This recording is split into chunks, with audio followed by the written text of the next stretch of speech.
next speaker for today. She is very knowledgeable when it comes to health and nutrition because she is a medical practitioner. She graduated from the Pamantasan ng Lungsod ng Maynila College of Medicine in 1997 and had her internship at the Makati Medical Center. And from December 2001 to April 2014, she practiced medicine for 14 years at the Riyadh Military Hospital, now known as Prince Sultan Military Medical City. She's now also a medical examiner at the Insular Life Insurance Company. She specializes in pediatric nephrology.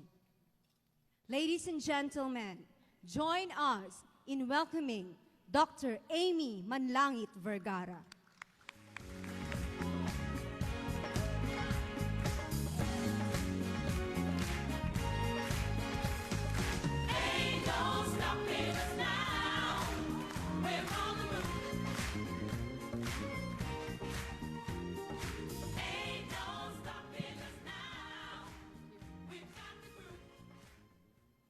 Good morning! Ang sarap mag-lifestyles, di po ba? Ako po ang inyong abang lingkod, Dr. Aimee Vergara, Pediatric Subspecialty in Nephrology. Alam niyo po, ang dream ko of becoming a doctor came from my exposure in Makati Medical Center, where I was born and where my mom used to work for 30 years as registrar at the School of Nursing. I graduated 1997 in Pamantasan ng Lungsod ng Maynila and had my internship in Makati Medical Center with rotations at the ER. I had my pediatrics training in Angeles University Foundation Medical Center in Pampanga. On December 2001,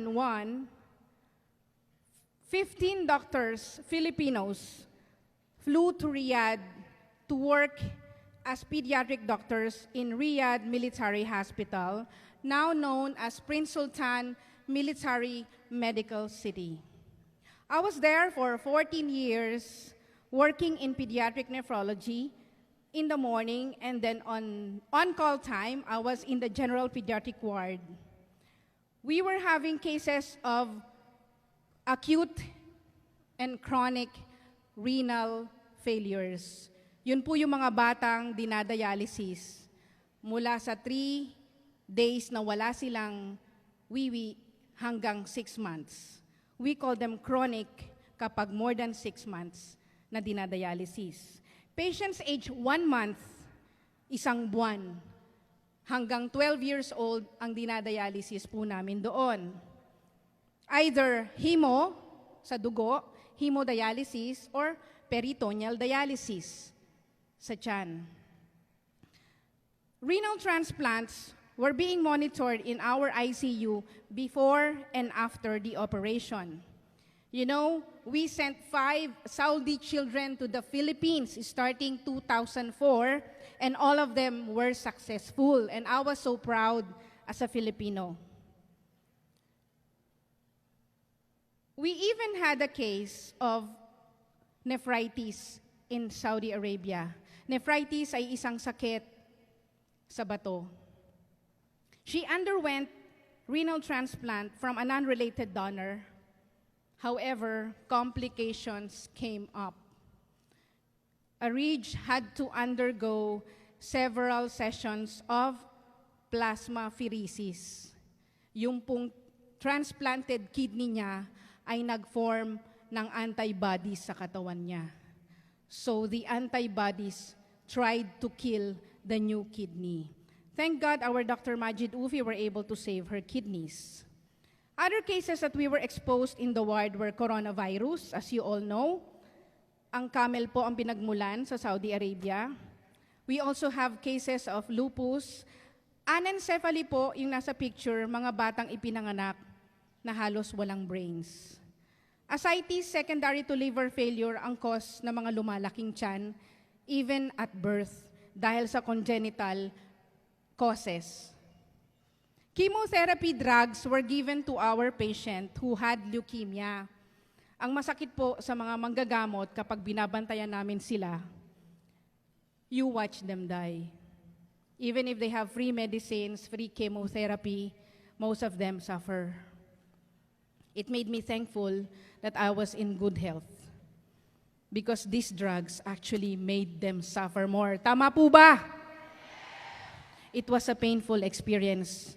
May mga families dito who understands what I am saying because personally, I watched them die. Some survived, but with so much suffering.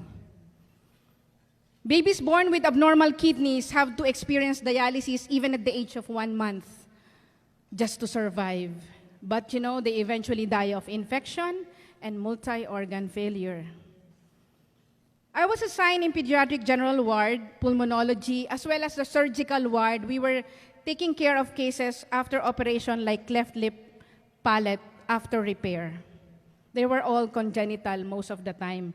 Nang ipinanganak, nandun na po ang problema. I was also working with Saudi dialysis technicians and American respiratory therapies. We used to bring patients in the airport either from outside Riyadh or going outside Riyadh. Our rounds would usually start at 8 a.m. to 10 a.m. every morning from the ICU down to the emergency room with our Saudi consultants. Filipinos are basically happy persons despite bad experiences. We try our best to show and enjoy the fun of living as OFWs. But deep inside our hearts, we were taking care of children who were really in bad conditions. My life in pediatrics, though you will see, are very happy, but actually, we developed stressful conditions and toxic even during on-calls. What I got from 12 years to 13 years of this working condition is arthritis. I wasn't able to wear high heels like this before. I had vitiligo on the left side of my face. Autoimmune po iyon. Migraine and stiff neck. Even my husband developed arthritis and he cannot eat foods as you know. He was having joint pains most of the time. It was actually painful to leave the hospital after 14 years of service because they have been my family during those times.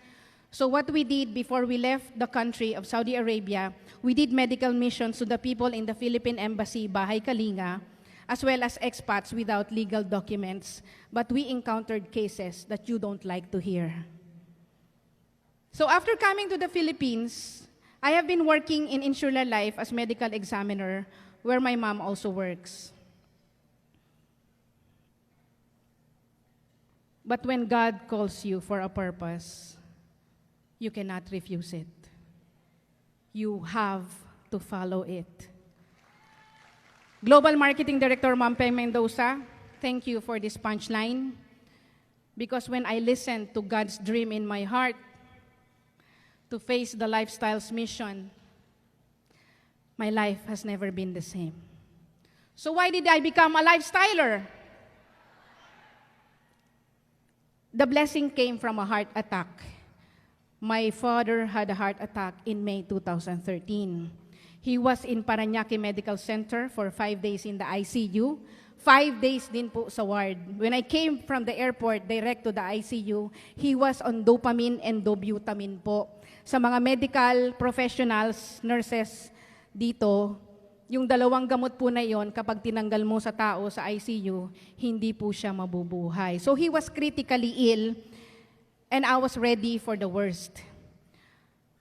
This picture was taken actually 1 month after discharge. However, I thank God for sending my lifestyle's angels. My angel uplines, Ma'am Letty Madlangbayan and Ma'am Soli Madlangbayan, all the way from Cavite.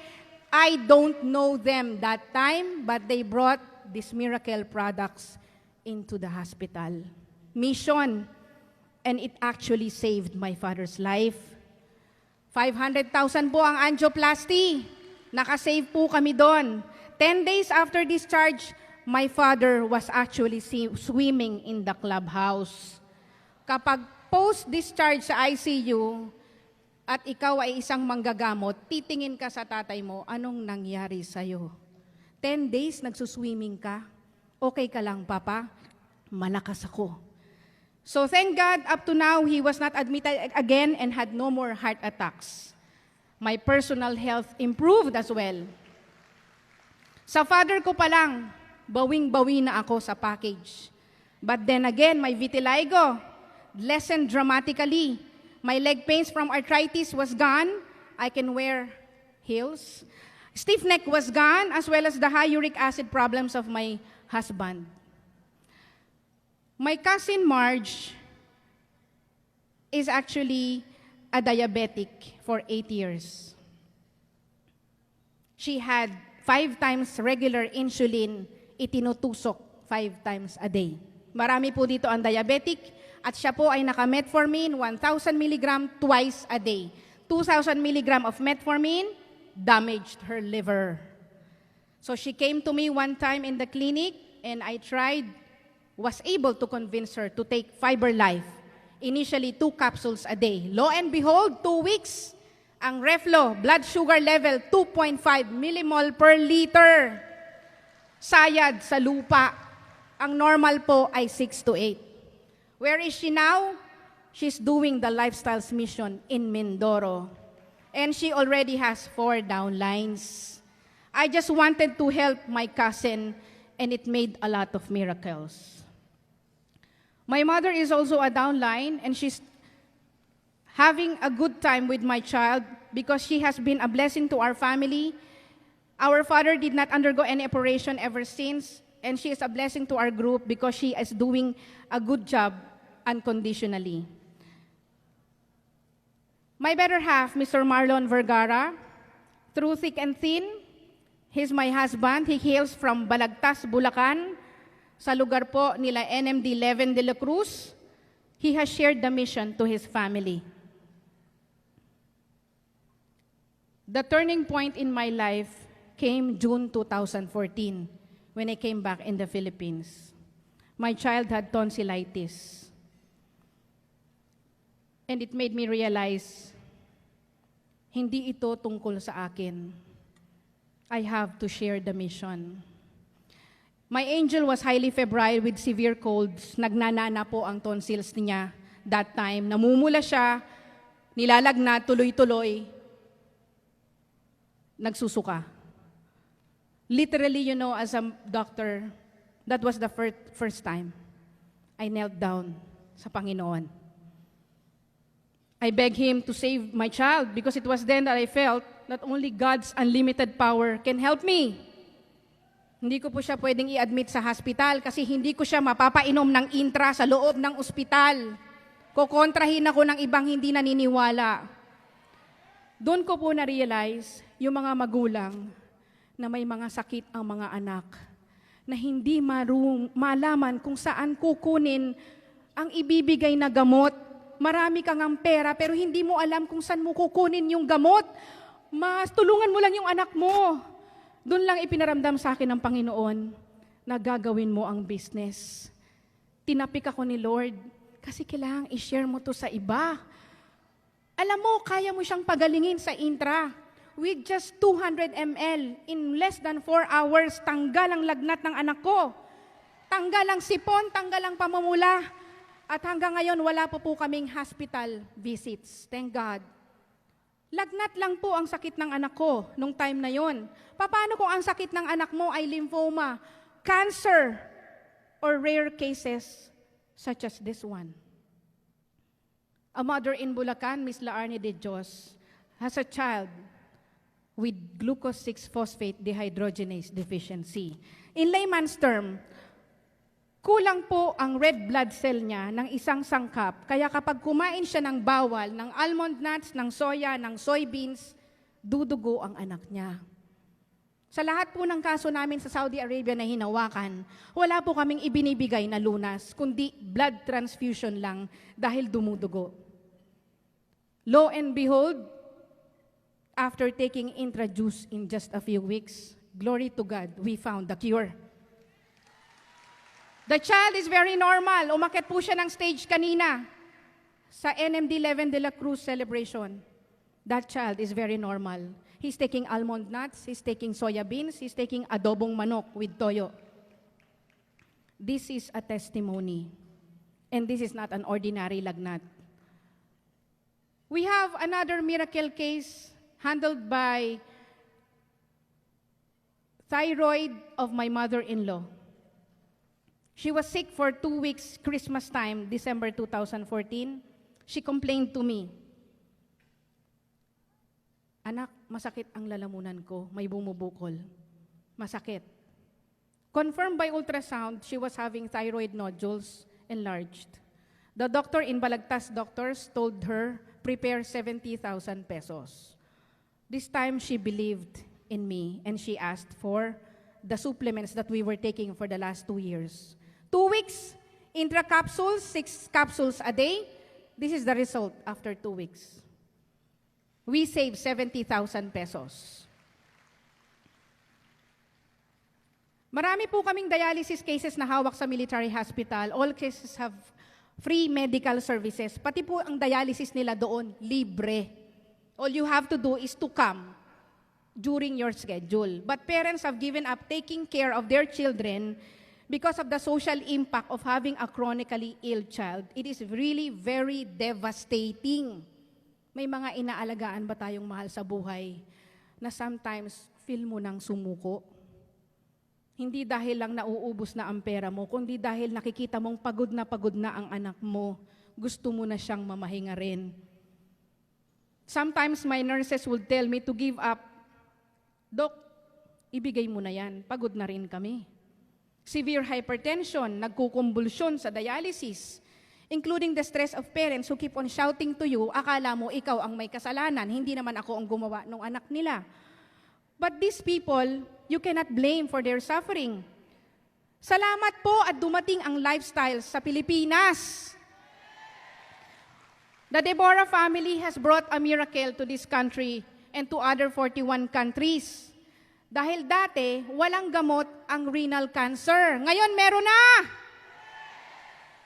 Buhay na sila. Hindi na lang sila nagki-chemotherapy, but they live a better life, quality life.